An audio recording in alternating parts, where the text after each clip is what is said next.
Well, good morning. We're also fabulous. We blew a fuse this morning. Welcome to the WIM100 Symposium. Thank you so much for joining us. Now, I've met many of you last night. Thank you again to our host, BMO. It was an extremely fabulous evening. I'm going to say fabulous a lot today. Of course, it's an early start. We are running slightly behind schedule, but that's okay. I always plan for these little hiccups. So I'm going to just kick off with a few housekeeping points. First of all, my name is Amon. I am head of events at WIM UK. I look after our events and our conference partnerships. So I know many of you from the conference scene. We have some incredible volunteers in this room who have made today, who have made the book a possibility. And I would just like for all of us to give them a huge round of applause because it has been a year in planning. So thank you. We are live. There are some WIM100s who could not be here with us today. And so a huge wave to our audience who are logging in. We wish you were here with us. We know you couldn't make it. But we hope maybe one day we'll see you at a WIM100 event. We plan lots of these during the year, so please join us at a lunch, at a dinner, log on to an online panel discussion. And with that, we are about to start a wonderful panel discussion with our WIM100 sponsors. But before we do that, I finally get to introduce Dr. Stacey Hope, our managing director. I love to call her Dr. Stacey, she knows that, to come up to the stage to say a few welcome words. She wasn't able to join us last night, but she is here with us today. And she will say a few words and then introduce our panel. We will have Q&A. We will have Q&A during the panel discussion, just so you're all aware. So if you would like to ask a question during the panel discussion, please hold off until the end. We will have a roving mic for you. Just another sort of housekeeping point. You all saw that we have 3 workshops today, and we asked you to choose A, B, or C. They will be held between 11 and 11:45, so maybe slightly delayed since we're delayed now, and then again from 11:45 till 12:30. And you have a choice of 2 out of those 3. And you've taken a little card so you know which room to go to. We've got lots of volunteers in the room who will direct you to the rooms that you need to go to. We have lots of networking breaks scheduled. And then, of course, you're all joining us for lunch this afternoon, and we have more guests who will be arriving to join us for lunch as well. And we will have a networking breakout session scheduled as those guests arrive. So with that, that's our day. Housekeeping over. Any questions? We have a ton of volunteers here. We all have badges, so please just reach out and say hello. I can now finally introduce Dr. Stacey Hope.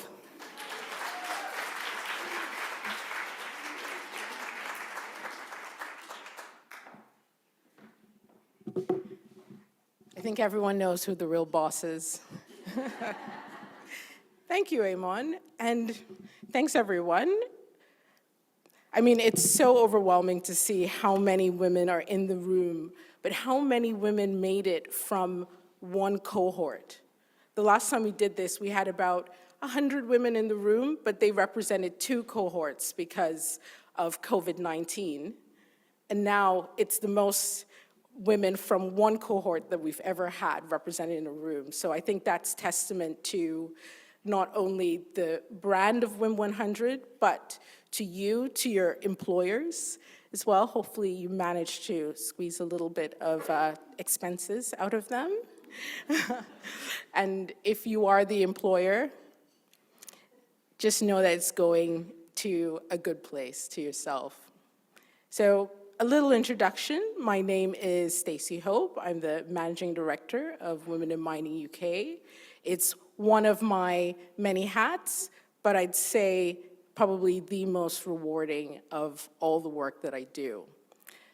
The WIM100 to us is a really special initiative. It represents a labor of love. It's the first initiative that I've ever worked on, actually with Nicole McCullough, who's now one of our sponsors for the WIM100. And I remember the first time we did this, it was a list of our friends and the people we knew and the people within our network. And as the brand grew, we realized that it wasn't actually for us to say who was inspirational, but it was for our peers to give their recommendations and their nominations and to share what we would not be privy to because we're sat in a small jurisdiction, tiny little island in the world. So we opened up the WIM100 to you, to your peers, and what came from that are some incredible stories. And I think a lot of those stories have been embedded in a lot of us. It's taken us about 9 months to get here, probably a bit longer. And I remember maybe in month 4 of the not deliberations, but month 4, or maybe it took us 5 months to go through the list of over 1,000 women. 1,000 nominations, and that's important to say, over 1,000 nominations of 570 plus women to get us here. And some of those stories have been embedded in each of us. I think one that I found really cool is the fact that we have someone who has 2 species of plants that have never been discovered until she discovered them, named after her. We've got that person in the room. We have Olena, who drove all the way from war-torn Ukraine to Poland, 12 hours, then got on a plane to come here. I mean,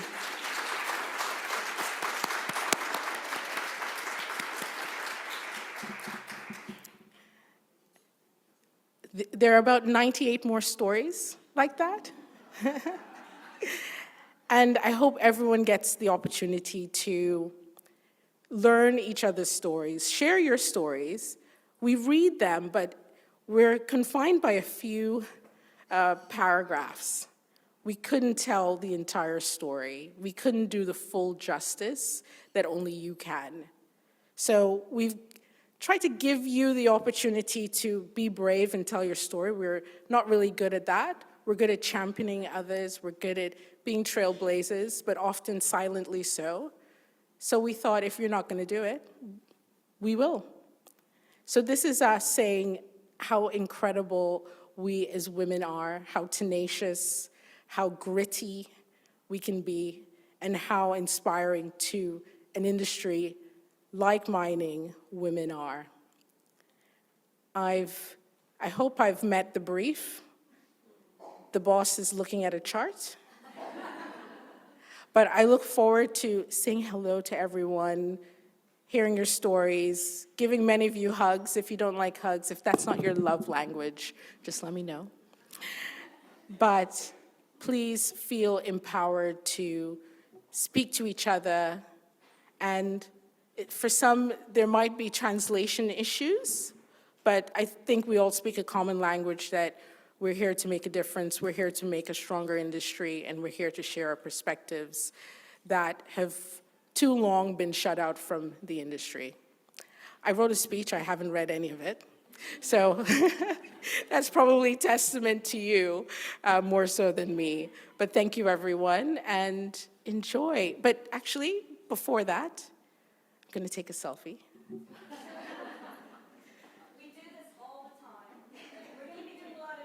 Probably do. I don't know if I can capture everyone. And I think that I wouldn't be too happy with me standing on the chairs. Oh, wait, okay. Don't move the chairs. Sorry.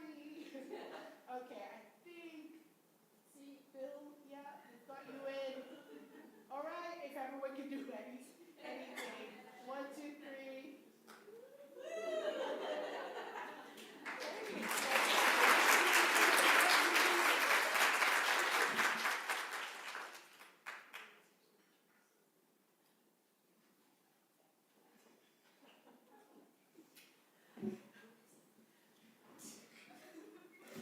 We're not supposed to move the chairs. Anyways, it gives me great pleasure now to introduce our moderators, who are also the force behind the WIM100. They are co-heads of our Global Outreach Committee, Mariana Granciria and Eugenia Dubuki. And Eugenia is also our Deputy Managing Director. I would like to invite them now with their panel to come up on stage.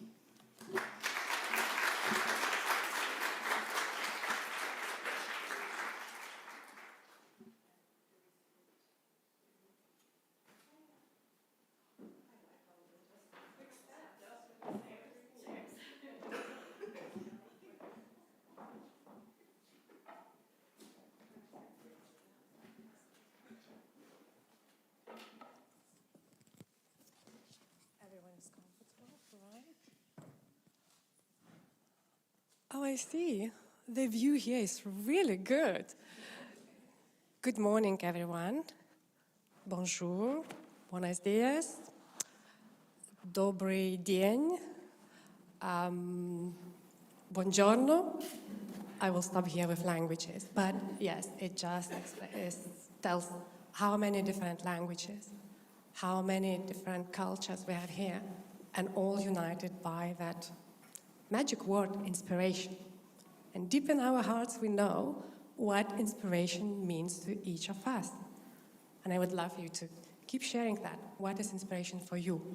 But, believe it, you are here because you inspired, and not one person, because many of you been nominated by several people, because they saw in what you do, how you do it, how you persevere, they saw it inspirational and allows them to believe in their dreams and carry persevering to achieve those dreams. So thank you very much. But our panel is not about inspiration, believe it or not. And very happy to host today the panel together with Mariana, the co-head of the Global Outreach, and have the panel discussion, the sponsors. The sponsors are the companies, and companies represented by people, because we know people that make all the projects, all the achievements, sponsors of this WIM100 initiative, who put together not only money, although we know money travel a long way, allows us to achieve many beautiful things, but put forward their creativity, their knowledge, their experiences. And today we'll try to untangle some of that. Our topic today is about the sustainable leadership transformation. And that's even more valid in the constrained resource environment. So really pleased to have here Yvonne from Inamotics, Jolene from BCG, Boston Consulting Group, as well Nicole from Stratum International, and Bill, BMO Capital. Thank you so much. And we heard from the bosses that we are short on time, so let's dive in. For our discussion today, we will just open with the setting. What is that scene today? What do we interpret as constrained resource environment? And there are many criteria that we can list, but just to mention a few, it's geopolitical tensions. That brings a lot of uncertainty. The International Monetary Fund estimated that global public debt will exceed $100 trillion. I don't know how to write the number, but that's the global public debt. That as well points that our piggy bank is really dry to support all the initiatives, all the projects, programs. And very often, as we know, the critical programs get pushed under the carpet in such strained environment. The industry status, that as well I cannot present you a very bright picture. There as well, we're looking at, well, while there is a global overcapacity, but the energy and raw material prices are at very competitive levels. And even pointing to one industry, something it's close to my heart, where I work on daily basis. Let's say European steel sector is in crisis. And we're looking at over 300,000 direct jobs at risk. And subsequently, 2.3 million indirect jobs at risk. It just reminds us how we're all interconnected. So what we, you, us, everyone, we do, it's not only about our direct area, it's about all around us. And then we can keep going on all these criteria, painting the picture where we stand, but it all comes down back to the leadership. In the leadership, how do we set the tools? Do we set, before even the tools, how do we set direction? What tools we provide to our teams, how we motivate, how we connect. So many different questions, but here we're so glad to have these experts in the room. So we'll turn immediately to you for your insights. And we suggest let's start from looking at the past. Just checking, is my mic working? Yeah? Okay. Bill, I'm going to start with you because yesterday you were saying that you've been in the industry. Is it working? You've been in the industry for a long time, and I want to hear from you. Over the last 20 years, what have you seen that has changed? And what are the changes that you still want to see? Thank you very much. And first of all, congratulations to all the winners. It was great seeing you all last night, and hopefully you're going to have a great day today. So thank you, first of all, for saying I've only been in the industry for 20 years. I appreciate that. I've been in it a little bit longer than that. But it's interesting to see, I think we've made a lot of progress. And it's if you just look at the board composition, the leadership composition of mining companies, even as recently as 10 years ago, rightly or wrongly, they all look like me, right? They were, I'm being a bit kind to myself, but saying sort of middle-aged white men, right? And notwithstanding the jurisdiction, it could be in Africa, in Asia, South America, but there were white men who were running the companies. The boards were white men as well. So I think we've made a tremendous amount of progress, particularly at the board level. When you look at boards compositions now, it's very diverse. It's very diverse in skill, because at the end of the day, we really want the best people sitting in boards, the best people running our companies. So I think we've really upgraded that in terms of skill set. It's also very diverse in terms of we now have a lot of representation for the local communities, right? So you pick some of the bigger diversified mining companies based here in the UK or in Europe, their mines are spread all across the world. Historically, you had a group of people from the Western world running these companies. Now, we would have representatives. If mines were in Africa or Asia or South America, you'd have local representation. And that's really important because particularly with mining, your relationship with the local community is so fundamental. And with the government and the NGOs, et cetera, you need that local content. And then what we're really here to talk about today is we also have a lot more gender diversity on the boards as well. And that's really a function of two things. One, just the recognition that your boards, your leadership needs to reflect the communities and also the people who work in your company, right? We have diverse companies that needs to be reflected in the management. And then, so I think we've made a lot of progress there, but equally important, and it's a testament to what you all here in the room today, is that we have more and more women who are professionally trained, who are engineers, geologists, and who have slowly but surely come up the ranks. And our biggest challenge is to maintain that momentum and even accelerate that momentum so that there are more of you in positions of leadership so that the next 5 years is really a really transformational period of time when we have more CEOs, more CFOs, more COOs, more mining heads, more division heads who are women. I think that's fundamental. That's the trajectory, but we have to work really hard. Well, thank you. And you're mentioning the challenge for the next 5 years. And you're saying how the leadership composition has changed, but also you've seen different skills in the room. So Nicole, over to you. How we are going to resource this next 5 years, and where is the pipeline coming from? It's a good question.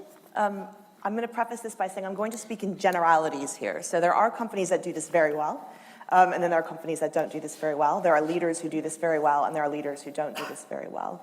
So from a pipeline perspective, you've got two issues here. You've got attraction and you've got retention. So I'll start with retention. How do we keep the amazing people in our industry and prevent the automotive industry, the tech industry from taking our best and brightest?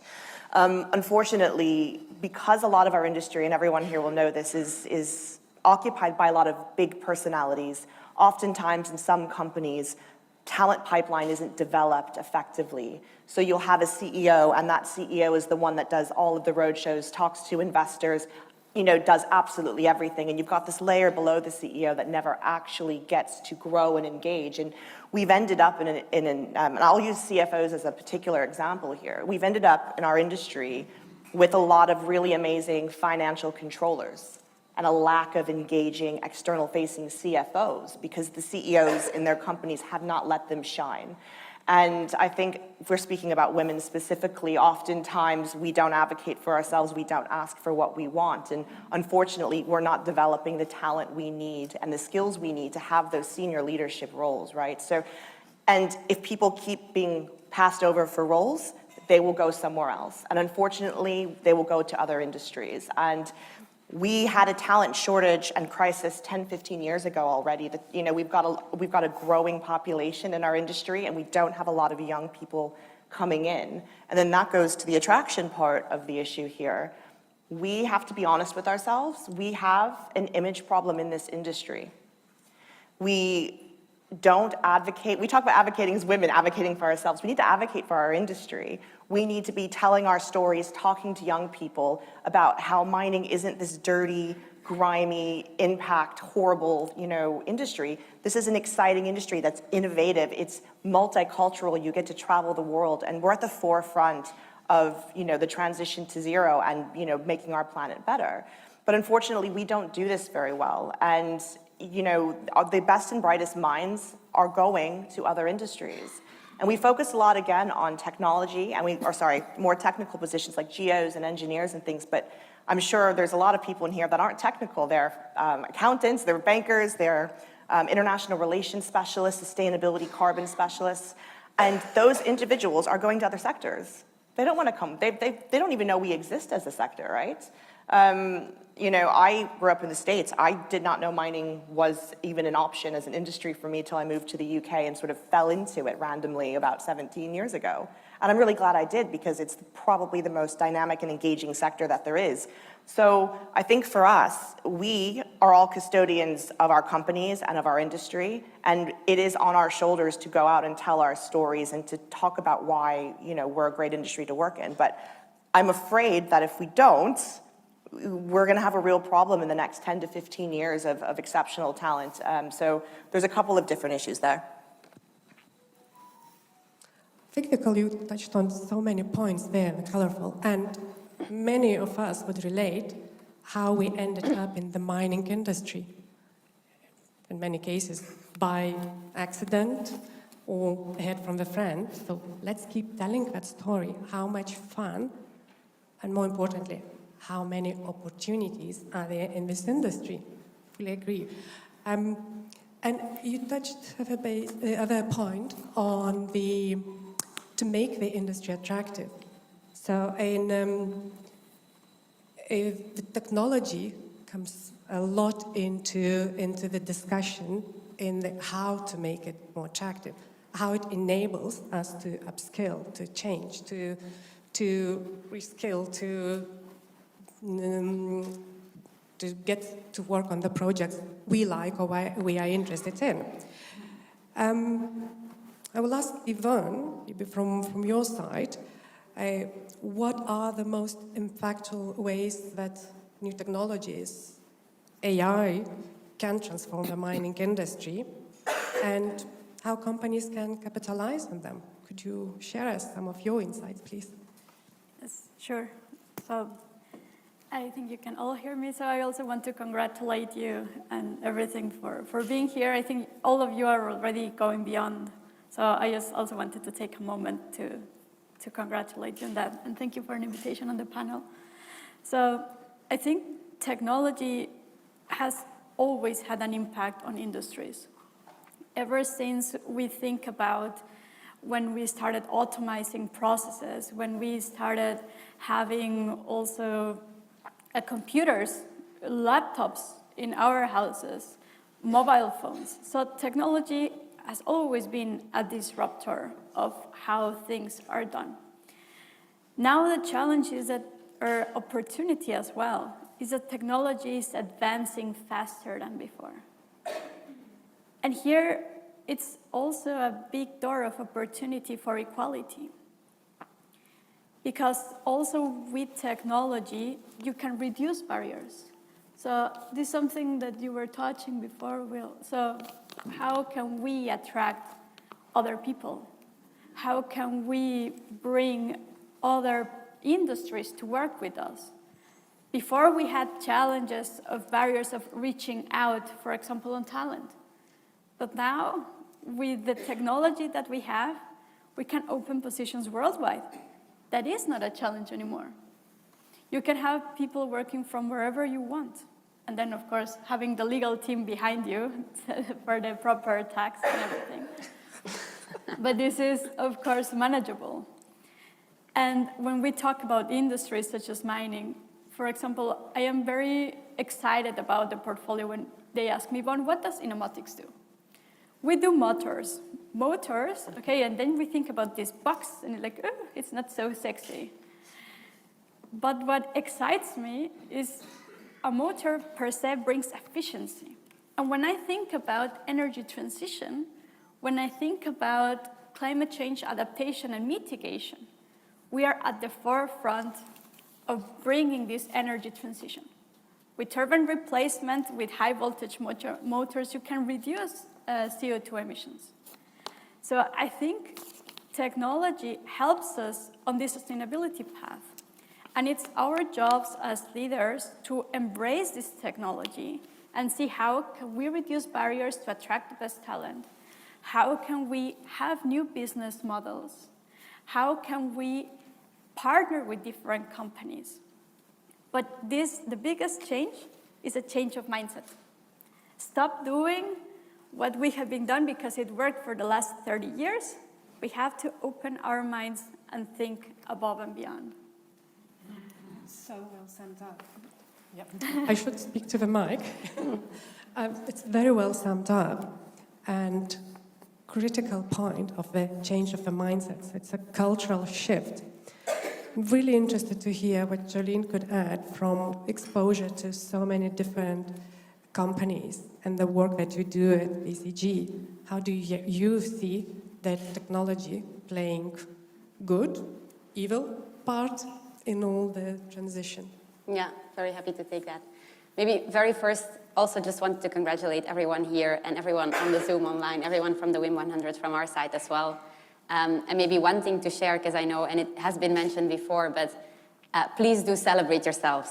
I think that is something that we don't do enough, and I would really encourage each of you to celebrate today, but also with your families, with your colleagues. I think that's really, really important. So congratulations.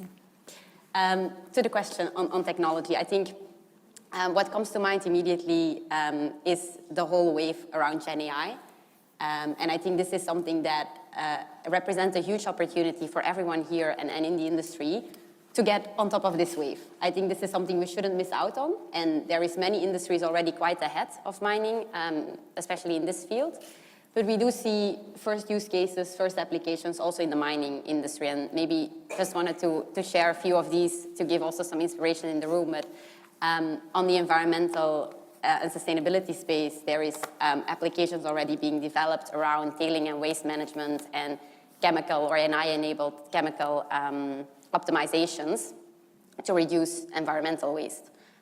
We're seeing the first applications in exploration and discovery space, where a true integration of 3D modeling is helping us beyond anything that what we've seen so far, right? So that's very exciting.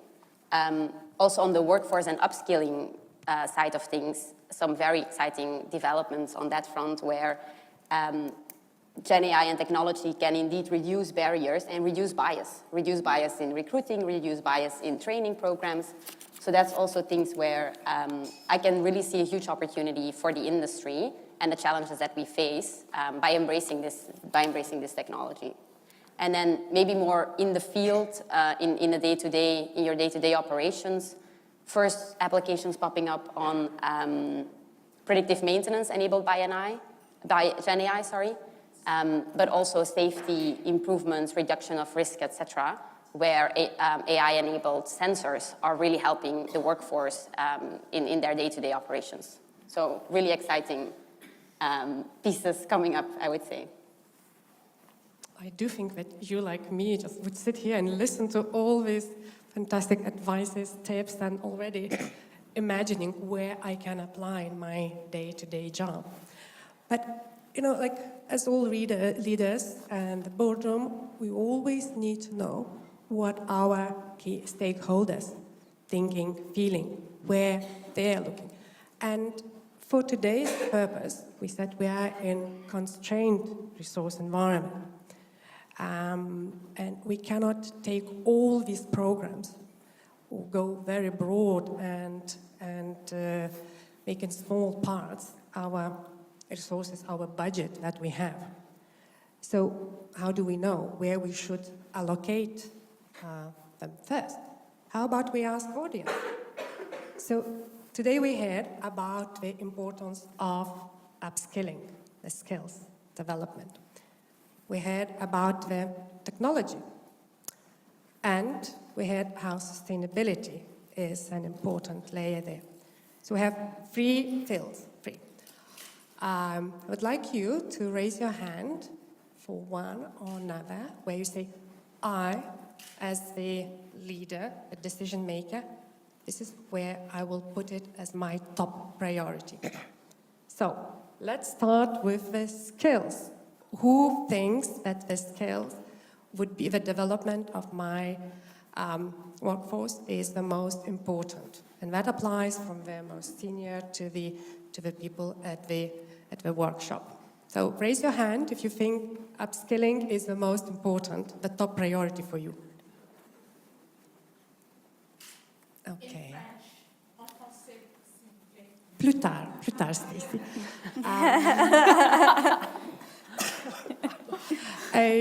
Thank you very much. Technology. See, the technology will be my driving priority for the next part. Oh, very shy. I love how you believe in the human factor. Good. Sustainability. Oh, that's really kicking hard for the upskilling. So here we go.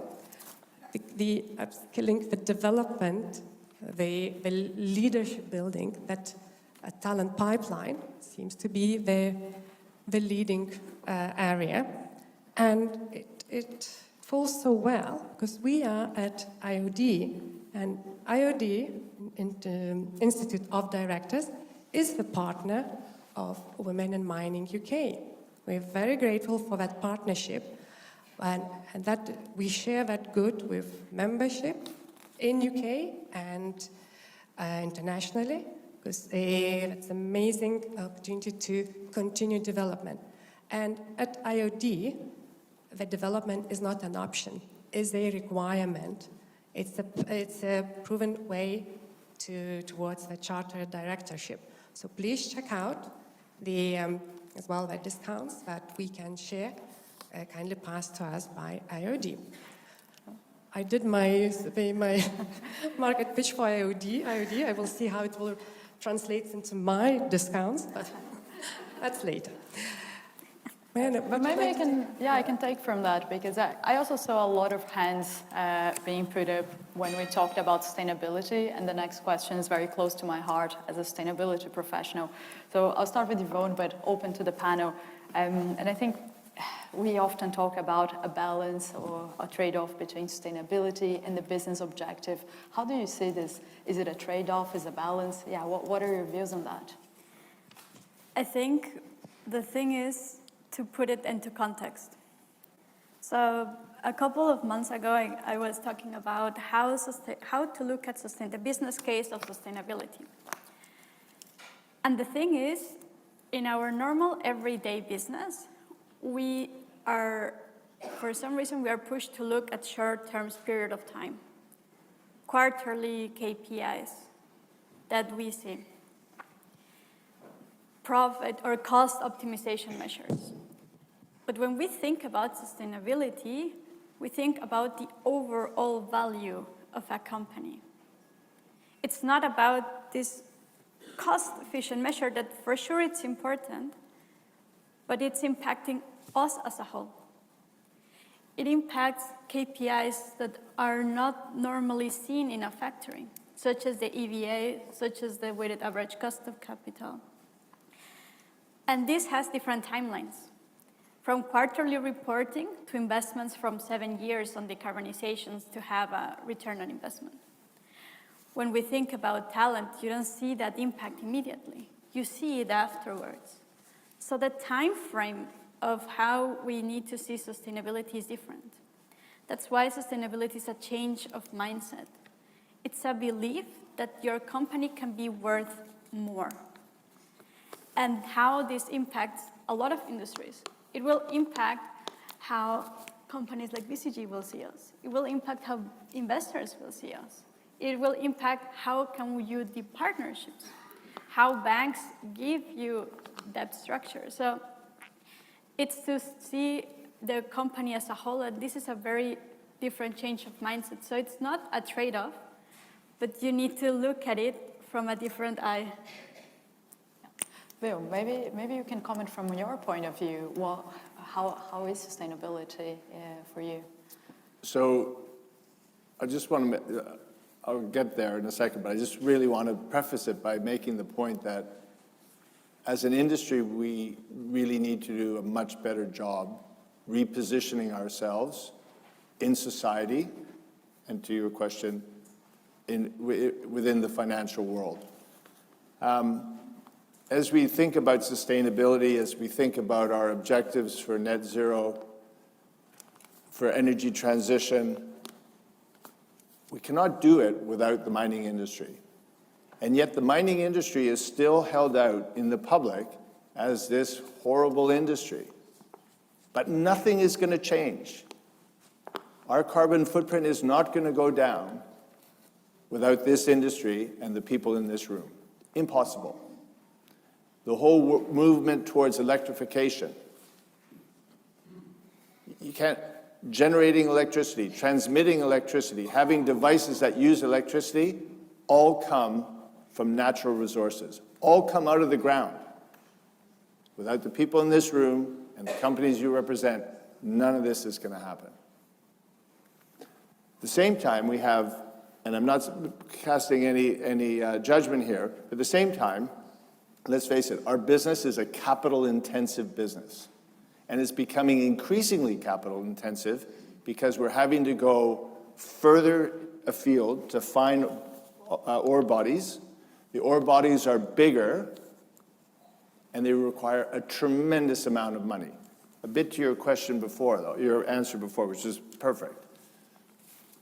Our industry, we look at things, how long is it? It takes 3 or 4 years to discover the ore body, to develop it, to bring it to a development stage. Then it takes you another 3 or 4 years to build. You might not be even in preliminary production for 7, 8, 9 years. The people who put the money into those companies are looking at their results from a quarter-by-quarter basis. The two are not in sync, right? So that's the first challenge. The second challenge we have is just positioning the mining industry. We are the solution.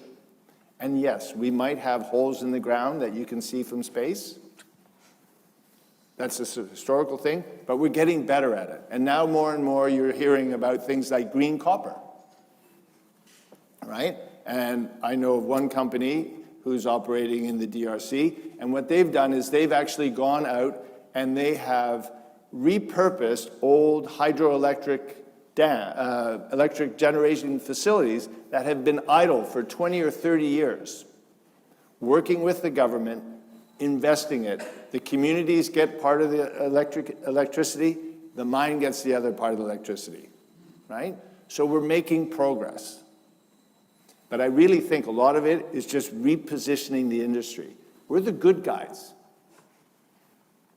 We're the good guys. But at the same time, just to give you some perspective though, there are pension funds, these are the backbone of our investors in our companies, pension funds, asset managers and whatnot, who just sort of categorically say, we're not investing in mining anymore.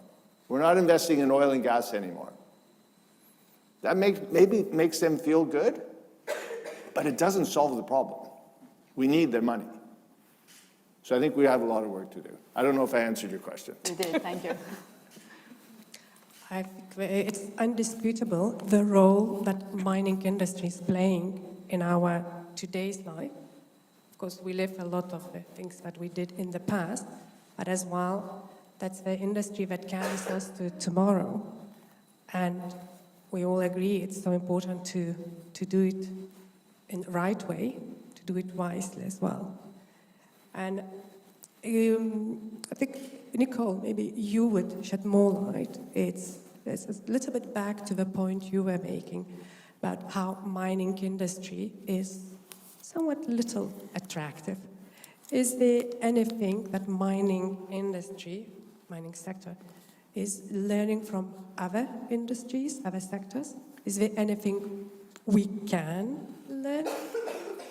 I think there's lots to learn. I think it's getting better, but I think we're still a very insular-focused industry, right? And I'll give you an example.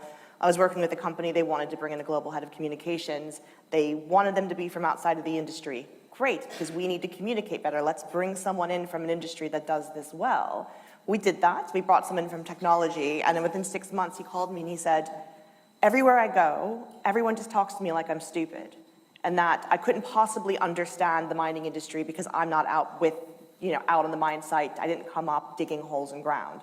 And, there was just a lot of people that were very opposed to having people that aren't in mining coming into the mining companies. And we also see this when we do board level recruitment, when we do senior executive recruitment. It is getting better, to your point, where we have a more diverse skill set on the board.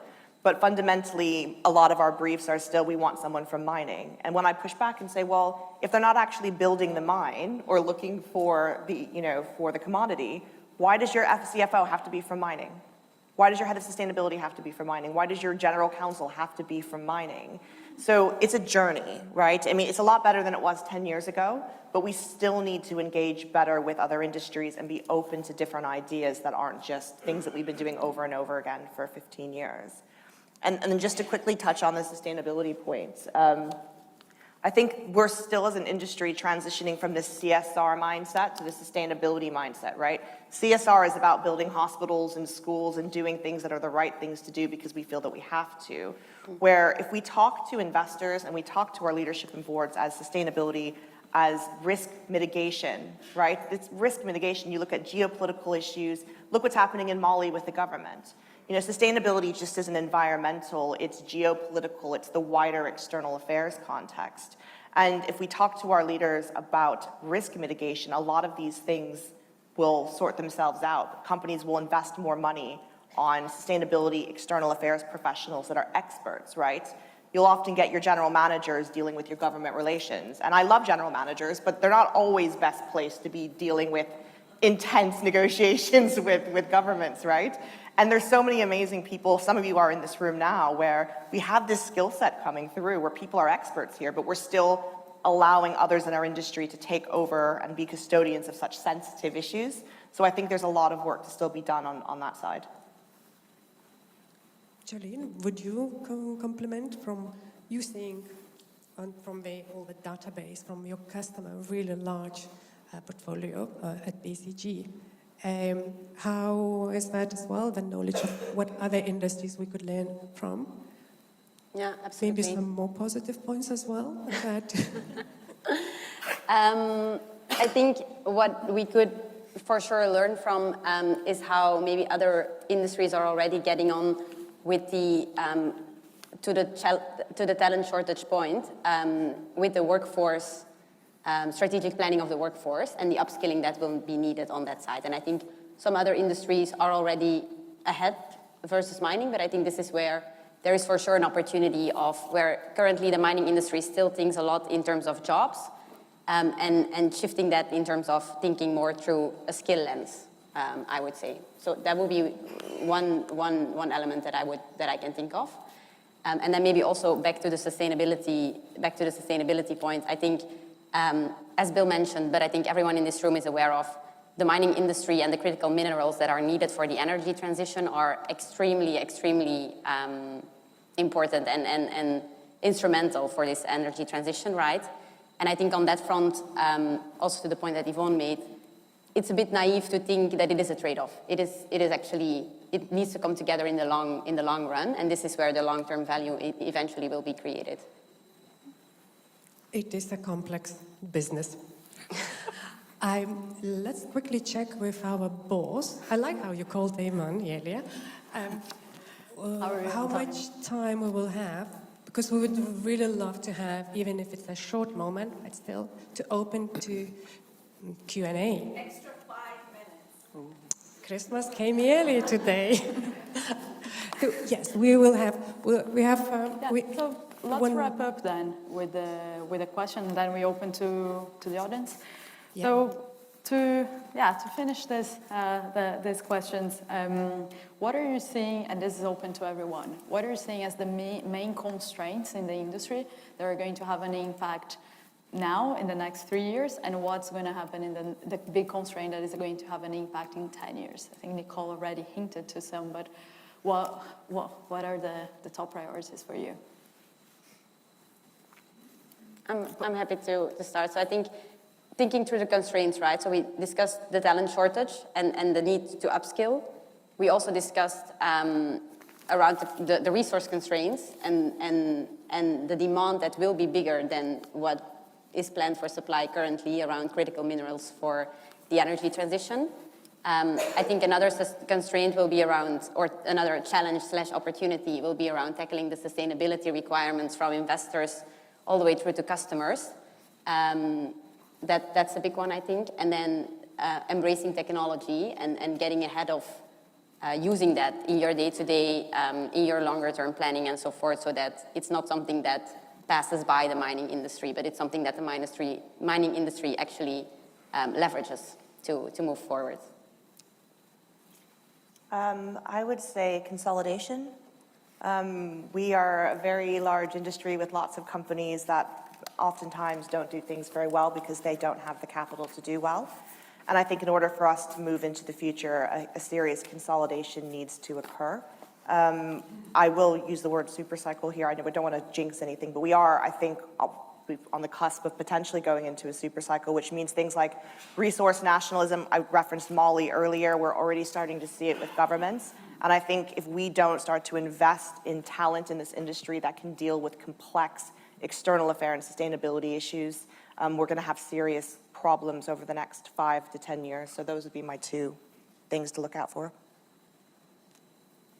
At the risk of repeating, I think for me, the geopolitical risk is enormous, whether it's through conflict or government intervention.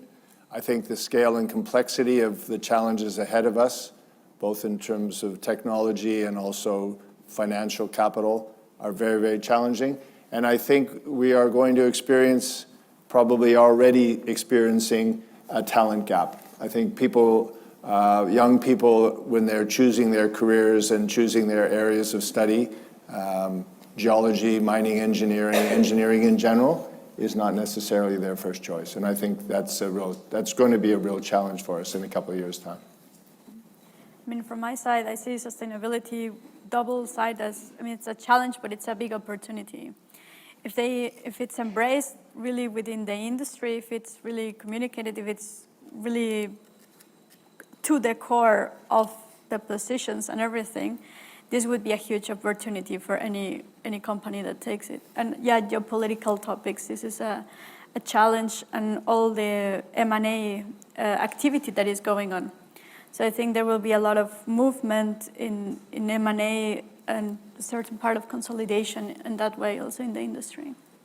Yeah, thanks for that. I think I really like how all of you phrase, challenge, things that need to be tackled head on, but also as opportunities. And I think this is the mindset that we're expecting in this room. Eamon, should we open the floor? Yeah? So we have a microphone and we are receiving...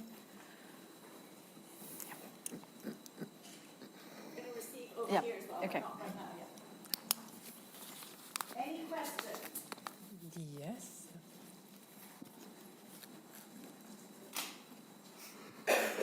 Hello, my name's Louise Portis. I'm a Sustainability Officer for Thor Explorations Limited. I often I put my hand up for sustainability, but dare I say it, I think a lot of the times we look at sustainability from a white privilege point of view. It's very much coming from a banker point of view. And I think some of our geopolitical issues are about that. There's a lot we can learn from where our minds are on sustainability, and we tend to ignore it. We keep having these discussions here in London, and I live in London and love it, but I think we miss the point about what it actually means for the communities that we're working in. I think it's a really interesting point, because I was just having this conversation about the transition to net zero. I mean, it's such a Western problem in a lot of ways when you have people in the world who don't have access to clean water and, are living in conflict. I mean, the last thing they care about is carbon credits and reduction, right? And so I think it is spot on, and we do think about it in one lens, and a conflict with community and government often comes from misunderstanding or telling them what they should be worried about as opposed to listening to what they actually are worried about. I think from my side, sustainability, it's a holistic topic. When we think about sustainability, the first thing, it's normally environmental topics. But sustainability has a lot to do with everything. So when we think about the United Nations Sustainable Development Goals, we see how also the impact of communities is a key aspect there.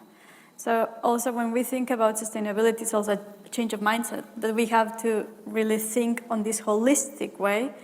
How are we doing a positive impact on societies, people, planet, and other companies?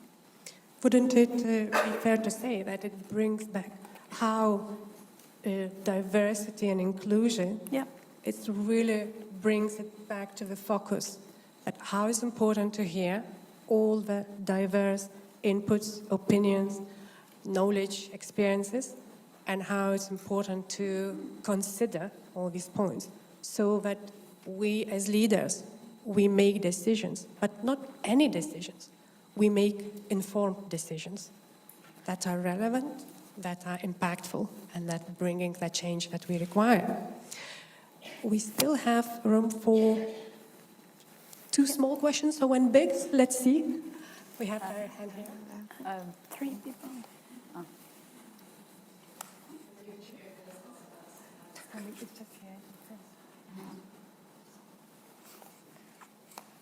Thank you, Molly, for braving.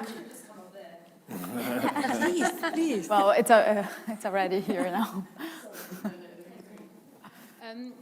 Obviously, great panel discussion. Thank you for that. I guess I just had a bit of a question. I mean, as women, naturally, we like to clean things up, which is great. Obviously, always nagging my kids, tidy room, tidy room.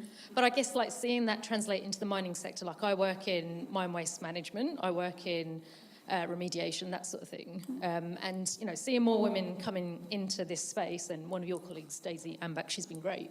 That conversation around tailings reprocessing is really important. So I guess my thoughts are, we talk a lot about net zero, but why or how far away is that conversation from extending to net zero mine waste? Because, you know, I saw an article once and it said after climate change, the second biggest environmental problem we have is acid mine drainage or acid and metalliferous drainage. So it's a ticking time bomb, right? This whole piece around, you know, when are these tailing storage facilities going to keep failing on the scales that we've seen in the past 10 years or so? Waste rock dumps are going to keep producing acid mine drainage. But net zero mine waste, like, what are your thoughts on that? And, you know, yeah, do you think that that's something that's going to be championed in the next little while? And, yeah, I'm just keen to hear your thoughts. I think when it's, again, I think maybe a popularity contest on the sustainability KPIs. So the most known, it's of course with the Science-Based Target Initiative, decarbonization, Scope 1, Scope 2, Scope 3. And when we think about waste management, it's a hidden, I would say, jewel also that companies can have. Because when we talk to investors, so when I talk to banks, when I talk to our investors in Innomotics as well, so I think I'm gone. I know. They ask also about waste management. So I also see this from the financial perspective, how this is being asked. And we come back to your point. It's also about risk management.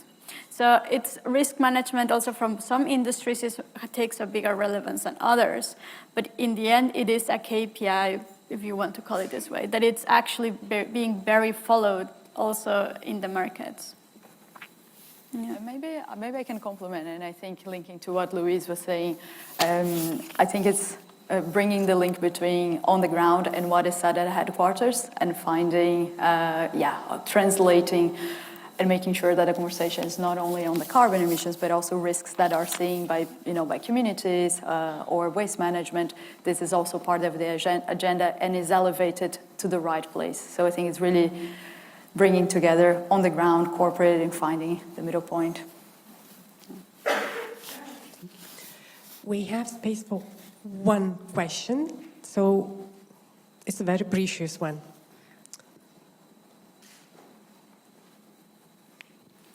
Good morning, everyone. I'm Gayatri. I'm from Tata Steel. I had a question regarding, this is linked to the energy sector too, because we primarily are still mining out coal.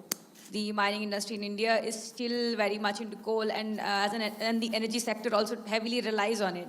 So what kind of policy changes from the government would be expected to shift from this reliance on coal to other energies? And what kind of pressure from investors would be required in order to shift from this coal-intensive environment right now? Should I try this?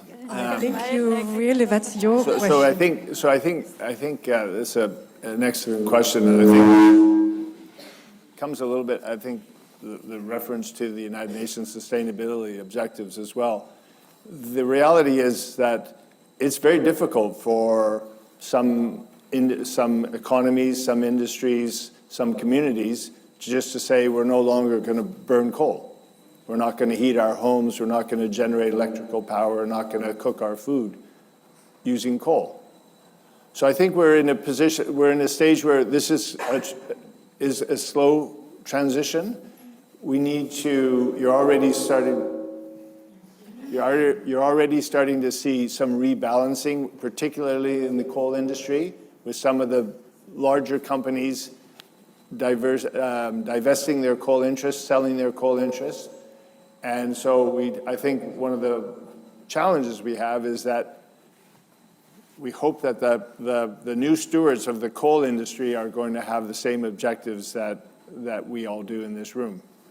But I don't have an easy fix for you, because again, it's like saying we're not going to burn diesel to fire up gensets in communities so we have electricity. Like, it just, again, I think you made an excellent point earlier about first world and third world. And I don't want to, sorry, that's a derogatory, I don't mean to offend anybody, but developed economies and less developed economies work on a different basis. So I think that's a real challenge for us. Doesn't it go back to as well? I mean, I think the theme between all of us is the mining image problem and how we communicate to investors about what we do and what we do well. I mean, yes, coal is not ideal, but actually we've made a lot of progress in the last 20 or 30 years to make it more sustainable, to make it more environmentally friendly. And we have the obligation to tell that story and to also talk about, emerging economies still need this. We can't cut off power to, I don't know what, 2/3 of the world because it fits these, arbitrary objectives in Geneva or wherever they come from. So it is up to us to talk about how, yes, it's not ideal, we are moving past it, but whilst we still need it, how can we make this more sustainable and environmentally friendly? You're much more articulate than I am. You just reminded us that there is no one size fits all. Yeah. It takes back to that dialogue, to really thought leadership, informed decision makers, and how we prioritize. Yeah. I would like to as well advise that while we need to be wrapping up with a panel discussion, but fear not, it's not the end of the time for discussing, asking questions. We are here for several more hours, so let's use them wisely. But for the panel discussion, I'd ask Mariana maybe summarize and thank our panelists. Well, thank you. And I'm going to try to summarize all the ideas that were said here today. Well, we've gone a long way and a lot has changed in this industry, but there's still a lot more to do. Key challenge that we are going to flip into opportunities are the skill diversity, very big focus on upskilling, bringing new talent, keeping an eye how we're going to resource this industry, looking at the pipeline, focus on development in-house, so looking at the next generation who is going to take over. I really like that idea that technology can be a door to break inequalities and be used as a driving force for positive change. And capturing a bit what was said on being on top of this wave and being ahead of the curve. And I'm going to wrap up with the discussion around sustainability. It's not a trade-off, but something that is adding value and something that is for the long term. So I really hope you've enjoyed this panel. And thank you so much. Thank you so much to our sponsors. I really enjoyed being here with you today. And enjoy the rest of the day. Thank you. Thank you.